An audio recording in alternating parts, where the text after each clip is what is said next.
بسم اللہ الرحمن الرحیم۔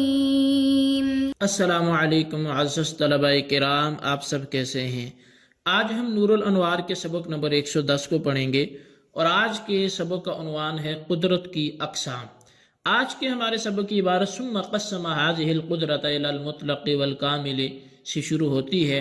آئیے سب سے پہلے عبارت پڑھ کے اس کا ترجمہ کرتے ہیں، اس کے بعد باقاعدہ سبق کی وضاحت کی طرف بڑھتے ہیں۔ مصنف علیہ رحمہ لکھتے ہیں ثم قسم هذه القدرۃ الی المطلق والکامل فقال وهي نوعان مطلق ای القدرۃ التي يتمكن بها العبد وهي بمعنى سلامة الآلات والاسباب، نوعان احدهما مطلق ای غیر مقید بصفة اليسر والسهولة كما في قسم الآتی۔ پھر مصنف نے اس قدرت کو مطلق اور کامل کی طرف تقسیم فرمایا، چنانچہ کہا کہ قدرت کی دو قسمیں ہیں۔ نمبر 1 مطلق، یعنی وہ قدرت جس کے ذریعے بندہ قادر ہوگا اور وہ سلامت اسباب و آلات کے معنی میں ہے۔ اس کی دو قسمیں ہیں، ایک مطلق یعنی صفت یسر، آسانی کی صفت اور سہولت کے ساتھ غیر مقید، جیسے آنے والی قسم ہے۔ وَهُوَ أَدْنَى مَا يَتَمَكَّنُ بِهِ الْمَأْمُورُ مِنْ أَدَاءِ مَا لَزِمَهُ وَهُوَ شَرْطٌ فِي أَدَاءِ كُلِّ أَمْرٍ، اور وہ ادنا قدرت ہے جس کے ذریعے مکلف اس چیز کے ادا کرنے پہ قادر ہوتا ہے جو اس پر لازم ہے، اور یہ قسم ہر حکم کی ادائیگی میں شرط ہے، یعنی مطلق ادنا قدرت ہے جس کے ذریعے بندہ قادر ہوگا۔ اب یہاں پر دیکھیں تو ای المطلق ادنا ما یتمکن بہ العبد، یعنی کہ یہ وہ مطلق ہے کہ جس میں کہ ادنا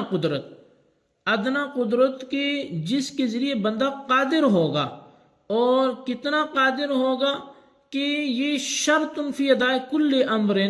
کہ یہ ہر معاملے میں اتنی کی ادائیگی جو ہے وہ شرط ہے، اور باقی جو ہے وہ زائد ہے۔ وَهُوَ قَدْرُ مَا يَسَعُ فِيهِ 4 رکعات من الظہر، اور ادنا قدرت اس قدر ہے کہ اس میں ظہر کی 4 رکعت پڑھنے کی گنجائش ہونی چاہیے۔ فَإِنِ اكْتَفَى بِهَذَا الْقَدْرِ سَمَّى مُمَكِّنَةً وَهُوَ الَّذِي سَمَّاهُ الْمُصَنِّفُ رحمه الله تعالى مطلقا، وَكَانَ يَنبَغِي أَن يَقُولَ مُطْلَقٌ وَمُقَيَّدٌ أَوْ كَامِلٌ وَقَاصِرٌ، وَبِإِزْدِيَادِ لَفْظِ أَدْنَى افترق بين المقسم والقسم۔ اگر اسی مقدار پر اکتفا کیا گیا تو اس کو قدرت ممکنہ کے ساتھ موسوم کیا جائے گا، اور یہی ہے جس کو مصنف نے مطلق کے نام سے موسوم کیا ہے، اور مناسب یہی تھا کہ مصنف مطلق اور مقید یا کامل اور قاصر کہتے،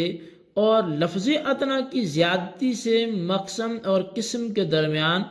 فرق جو ہے وہ ظاہر ہو گیا ہے۔ اب یہ فرق کیسے ظاہر ہوتا ہے تو آئیے اس کو دیکھتے ہیں۔ لِأَنَّ الْمَقْسَمَ هُوَ مَا يَتَمَكَّنُ بِهَا الْعَبْدُ وَالْقِسْمُ هُوَ أَدْنَى مَا يَتَمَكَّنُ بِهَا الْعَبْدُ، فَلَا يَرِدُ مَا يَتَوَهَّمُ أَنَّهُ يَلْزَمُ انْقِسَامُ الشَّيْءِ إِلَى نَفْسِهِ وَإِلَى غَيْرِهِ۔ اب یہ فرق ان میں کیسے ظاہر ہوا؟ وہ یہ کہ مقسم اس قدرت کا نام ہے جس کے ذریعے بندہ قادر ہوتا ہے، اور قسم قدرت کے اس ادنا حصے کا نام ہے جس کے ذریعے بندہ قادر ہوتا ہے۔ پس ایک شے کا اپنی ذات اور غیر کی طرف منقسم ہونے کا وہم وارد نہیں ہوگا، جو کہ یہاں پر کیا گیا ہے۔ وإنما قيد بأداء كل أمر لأن القضاء لا يشترط في هذه القدرة مطلقا بل إذا كان المطلوب الفعل وأما إذا كان المطلوب السؤال والاسم فلا يشترط فيه ذلك فإن من عليه 1000 صلاة يقال له في النفس الأخيرة إن هذه الصلاة واجبة عليك وثمرته تظهر في حق وجوب الإيصاء بالفدية والاثم۔ اور مصنف نے بھی ادائے کل امر کی قید اس لیے لگائی کہ قضا میں یہ قدرت مطلق شرط نہیں ہے، بلکہ جب مطلوب فعل ہو اور جب مطلوب سوال اور گناہ ہو تو اس میں یہ شرط نہیں ہے، اس لیے کہ جس شخص پر 1000 نمازیں فرض ہیں تو اس سے آخری وقت میں یہی کہا جائے گا کہ تجھ پر یہ نمازیں فرض ہیں، اور اس کا ثمرہ فدیہ دینے کی وصیت میں واجب ہونے اور گناہ لازم ہونے کی صورت میں وہ ظاہر ہوگا۔ جی طلبہ کرام، یہ ہمارے آج کے سبق کی عبارت اور اس کا ترجمہ تھا۔ اب آئیے اس کی وضاحت کی طرف بڑھتے ہیں۔ اصل میں جو قدرت مدار تکلیف ہے اور جس کے معنی آلات و اسباب کے صحیح ہونے کے ہیں، اس کی 2 قسمیں ہیں، ایک قدرت مطلقہ ہے اور دوسری قدرت کاملہ ہے۔ قدرت مطلقہ وہ ادنا درجہ کی قدرت ہے جس کے ذریعے مکلف اپنے فرض کے ادا کرنے پہ قادر ہوتا ہے، اور یہ ادنا درجہ کی قدرت ہر حکم کی ادا واجب ہونے کے لیے شرط ہے، یعنی جب تک اتنی قدرت موجود نہ ہو تو مکلف پر کسی حکم کا ادا کرنا واجب نہیں ہوگا۔ بہرحال وجوب ادا کے لیے اتنی قدرت کا موجود ہونا تو شرط ہے، اور قدرت کا باقی حصہ جو ہے وہ ایک امر زائد ہے۔ ادنا قدرت کی وضاحت کرتے ہوئے فرمایا کہ ادنا قدرت اتنی ہوتی ہے کہ مثلا ظہر کا اتنا وقت باقی ہو جس میں ظہر کی 4 رکعتیں پڑھنے کی گنجائش ہو، یعنی ظہر کی ادا واجب ہونے کے لیے اتنے وقت کا ملنا شرط ہے،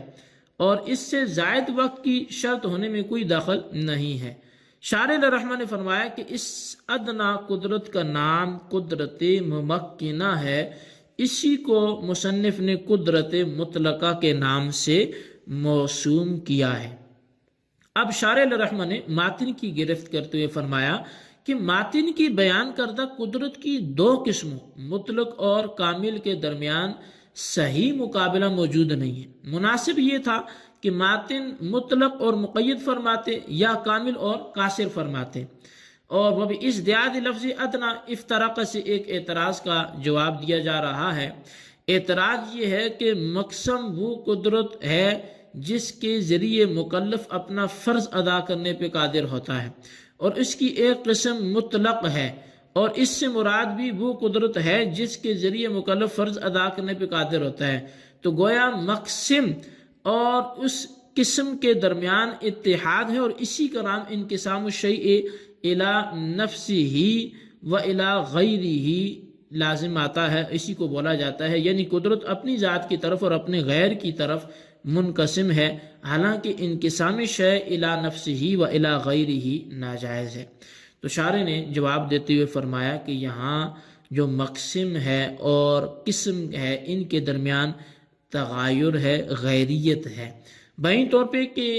مقسم تو نفس قدرت ہے، اور اس کی ایک قسم مطلق وہ اب ادنا قدرت ہے جس کے ذریعے مکلف اپنا فرض ادا کرنے پر قادر ہوتا ہے۔ پس قسم کی تعریف میں لفظ ادنا بڑھا کر مقسم اور قسم کے درمیان تغایر پیدا کر دیا گیا ہے، اور جب مقسم اور قسم کے درمیان تغایر ہو گیا تو انقسام الشیء الی نفسہ و الی غیرہ لازم نہیں آئے گا۔ شارح الرحمہ نے فرمایا کہ ماتن نے وہوا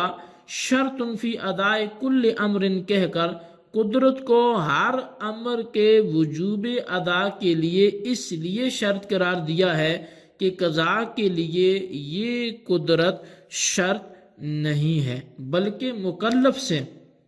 اگر فعل مطلوب ہو، یعنی فائتہ نماز کی قضا کرانا مطلوب ہو، تو قدرت ممکنہ قضا کے لیے بھی شرط ہے، کیونکہ بغیر قدرت کے فعل طلب کرنا جائز ہی نہیں ہے۔ لیکن اگر مکلف سے فعل مطلوب نہ ہو، یعنی فائتہ نماز کی، فوت شدہ نماز کی قضا وہ مطلوب نہیں ہے، بلکہ مطلوب یہ ہے کہ یہ شخص جس پر نماز قضا ہے اپنے کسی وارث کو یہ وصیت کرے کہ میرے مرنے کے بعد میری فوت شدہ نمازوں کا فدیہ دے دینا، اگر وصیت نہ کی تو گناہ گار ہوگا۔ ایسی صورت میں قدرت ممکنہ شرط نہیں ہوگی، کیونکہ جس شخص پر 1000 نمازیں قضا ہیں اس کو آخری وقت میں یہ کہا جاتا ہے کہ تجھ پر یہ نمازیں فرض ہیں، حالانکہ اس وقت میں یہ شخص ان نمازوں کی قضا پہ قادر نہیں ہوتا۔ بس معلوم ہوا کہ جب فدیہ دینے کی وصیت کرانا یا عدم وصیت کی صورت میں گناہ لازم ہونا مطلوب ہو تو قضا کے لیے قدرت ممکنہ شرط نہیں ہے، اور اس کا ثمرہ یہ ظاہر ہوگا کہ اس شخص پر فدیہ دینے کی وصیت کرنا واجب ہوگا، چنانچہ اگر فدیہ دینے کی وصیت نہ کی تو گناہ گار ہوگا، قیامت میں اس سے مواخذہ ہوگا۔ جی طلبہ کرام، یہ ہمارے آج کے سبق کی وضاحت تھی اور آج کے سبق کی تشریح تھی۔ اس کو اچھی طرح سمجھیں اور نقوش کے ذریعے اس کو اپنے رجسٹر پر تحریر کریں، بالخصوص ان سوالات کے جوابات دیں۔ سوال نمبر 1 یہ ہے کہ قدرت کی قسمیں کس اعتبار سے ہیں، اس کی وضاحت کریں اور قسموں کے نام تحریر کریں۔ اور سوال نمبر 2 یہ ہے وَبِإِزْدِيَادِ لَفْظِ أَدْنَىٰ افتراقہ سے مصنف کون سے اعتراض کا کون سا جواب دینا چاہتے ہیں وضاحت کریں۔ اللہ تبارک و تعالیٰ سے دعا ہے جو کچھ ہم نے پڑھا سنا اسے یاد رکھنے کی توفیق نصیب فرمائے، آمین، بجاہ النبی الامین صلی اللہ علیہ وسلم۔